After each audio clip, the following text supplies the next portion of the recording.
Okay, so for your test on Friday, these are the kinematic equations you're going to use. You can also add the last equation. Vf minus Vi over t is a. And so these variables, a is acceleration, Vf is final velocity, Vi is initial velocity, and t is time. And anytime you see d, d is distance. So for the first problem here, I think I told you in class, it says what is the acceleration of a turtle that's moving at a constant velocity. Constant velocity tells me acceleration is 0. So any one of these equations, if I put 0 into it, I'm going to get 0 for an answer. So the answer is there is no acceleration.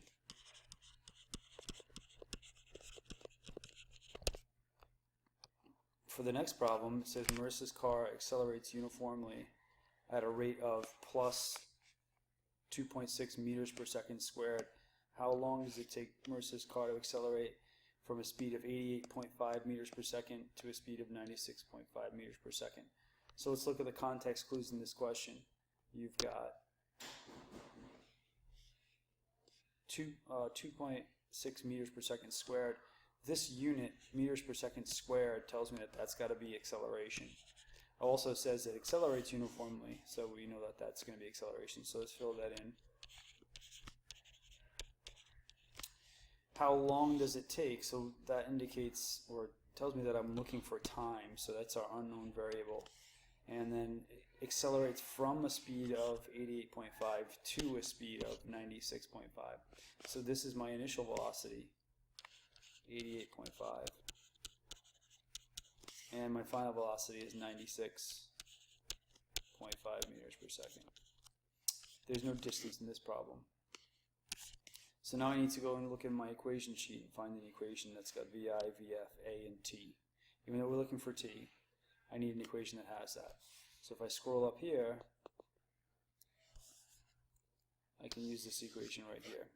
Or I can use this equation. These are actually the same equations, just rearranged. So I'm going to use this one. So I'm going to plug my numbers in. I'm going to say A is equal to Vf minus Vi over T. And I'm going to fill in the variables.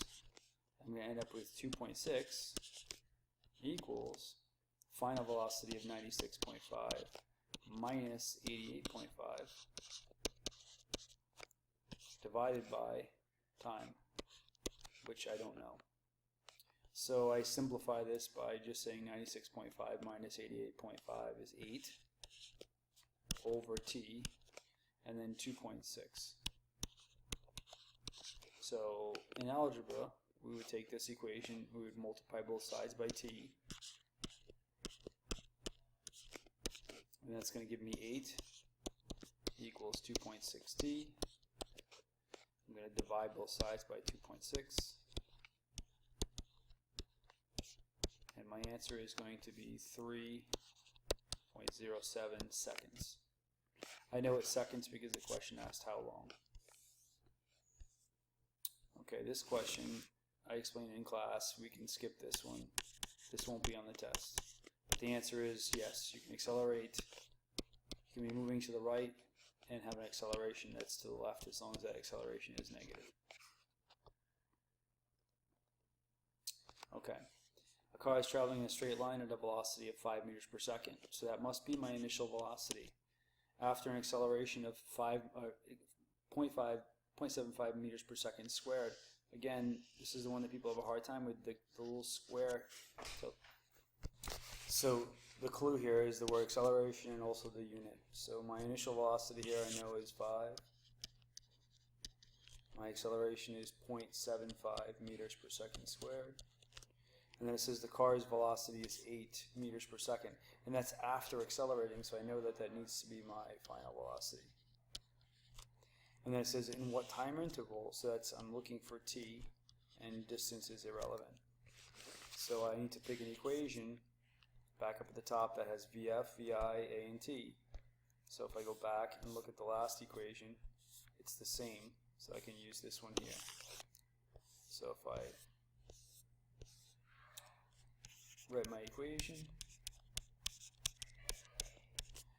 and then I put the variables in the equation, so I end up with 0.75 equals 8 minus 5 over time. So for this, again, I'm going to simplify that and say, well, 0.75, I'm going to multiply both sides by t, and I'm going to get 8 minus 5, and I'm going to multiply both sides by t, so that cancels out t. So I end up with 8 minus 5, which is 3. So now here, algebraically, I divide both sides by 0.75, and my answer ends up being 4. The next question, car traveling at 7 meters per second, accelerates at a rate of 0.8 meters per second squared for a time interval of 2 seconds. Find the final velocity. So again, I'm going to go through here and say, well, this is my initial velocity of 7. It's my starting velocity.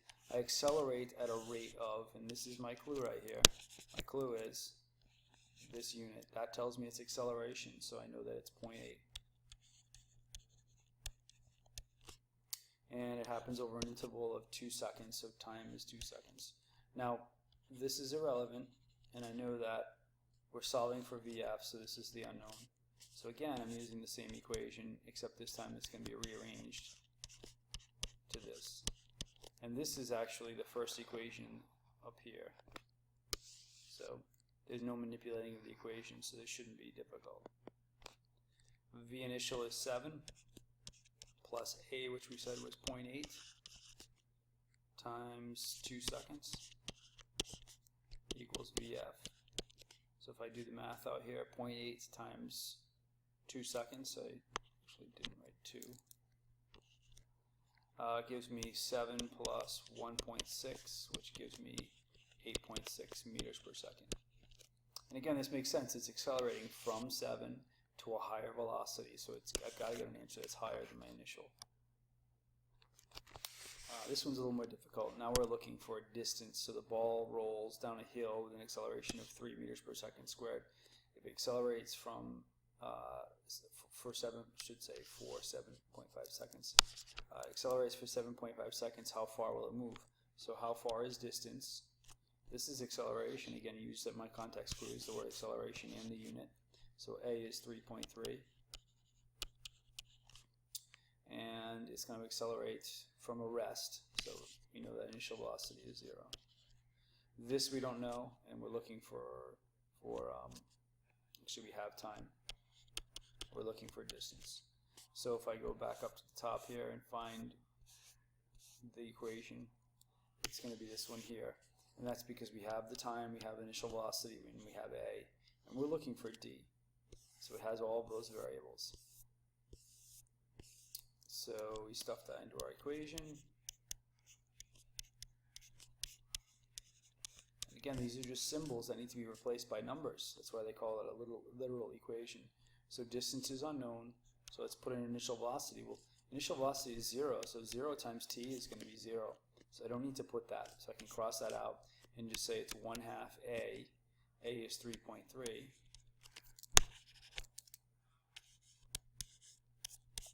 And time is 7.5 squared. So in terms of my order of operations, I need to first square the time. So if I take 7.5 squared, that gives me 56.25.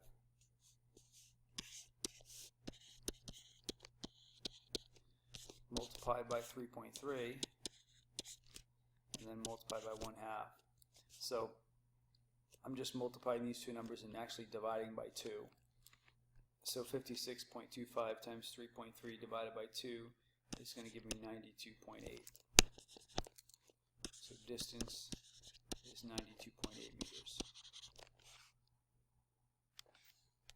So I'm going to multiply 56.25 times 3.3 divided by 2, and that's going to give me 92.8 meters. A bus slows down uniformly from 7.5, so I know that I'm starting off at 7.5 meters per second to 0. So my bus is going to stop and it's going to have a final velocity of 0. And that happens over a time of 21 seconds. How far does the bus travel before stopping? So we're looking for this. We don't have A. So we need to find an equation that has VI, VF, D, and T. So I go to the top here and I look, find my equation. It is this guy right here. Distance equals 1/2 V initial plus VF times T. So I fill in my variables. Actually write my equation first.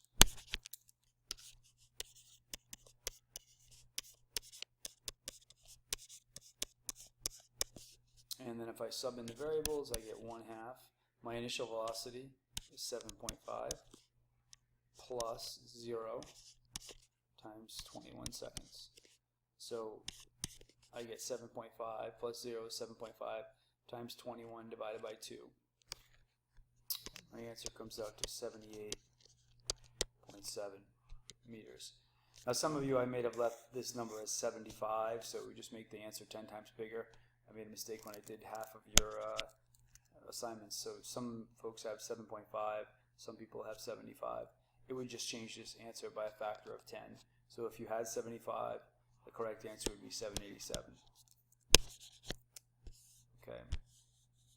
This question here doesn't give you any variables to fill in, so you want to do this on your own. So a car accelerates from a rest, so that's VI, at -3 meters per second squared, so that's A, and that's my clue. What is the velocity after 5 seconds? So we're looking for the velocity after it accelerates for 15 or 5 seconds, so that we know that that's going to be VF. So if I fill in my variables, VF is unknown, A is -3, VI is 0, and T is 5 seconds.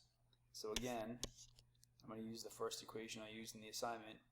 A is equal to VF minus VI over T, and I fill in my variables. So I get up with -3 equals VF minus 0 over 5 seconds. So if I rearrange this algebraically, or if I multiply both sides by 5, this cancels out, so I get -3 is equal to VF minus 0. Sorry, I made a mistake there. I didn't multiply both sides by 5, so I get -3 times 5. So I end up with 15 equals VF minus 0, which is just 15. And it's negative. And the negative just tells me I'm going down. What's the displacement after 5 seconds? So for this, I have quite a few variables now, so I'm looking for distance, and time is 5 seconds, and acceleration is -3.3. Sorry, -3. And I know my initial velocity is 0. I'm going to leave out the final velocity because it's going to make it a little more difficult to pick an equation, so I'm going to use this equation here. And again, I'm going quick because we've done one like this already.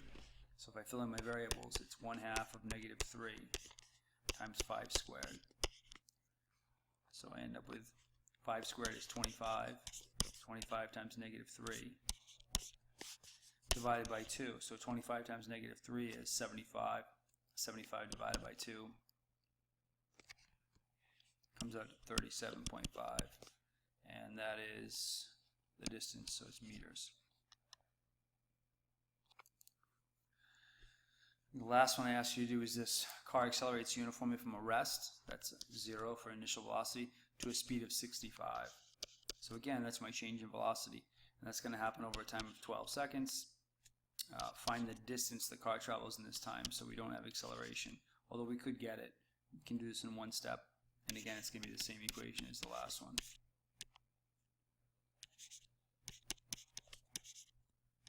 For the previous problem, two problems ago. So 1/2 of 65 times 21 times 12.